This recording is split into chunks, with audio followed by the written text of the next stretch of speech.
નામ શું છે? જયશ્રી. ક્યાંથી આવ્યા તમે? હું નડિયાદથી આવી છું અને મારો છોકરો બીમાર હતો.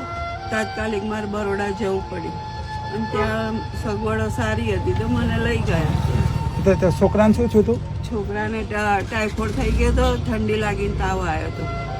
તે ત્યાંથી પછી લોહીની વોમિટો થઈ ગઈ. તે ત્યાંથી પછી એક્સપર્ટ થઈ ગયું. પછી તમને અહીંયા કોણે મોકલા? અહીંયા ગાડી એક ભાઈ છે અમારા પાડોશ. એમનું નામ શું છે? અજીતભાઈ છે. ચિત્તર. અહીંયા શું કામ આવ્યા હતા? અહીં ગાડે એમને કીધું તમે ત્યાં જાઓ, તમને બધી સગવડ કરી આપશે. શાની સગવડ? એટલે આ તમને મદદરૂપ સહાય મળશે એમ.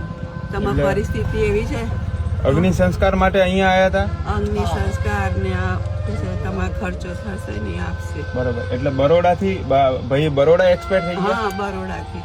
એથી અહીંયા અગ્નિ સંસ્કાર માટે આવ્યા? નહીં, હું પ્રોપર નડિયાદની છું. હા, પછી અહીંયા રહેવાના ને તમે? હા, અહીંયા જ રહેવાની છું. મારું કોઈ નહીં. તો પણ મૂળ ભાઈને અગ્નિ સંસ્કાર કરાવવાના છે ને? હા. કઈ વાંધો નહીં.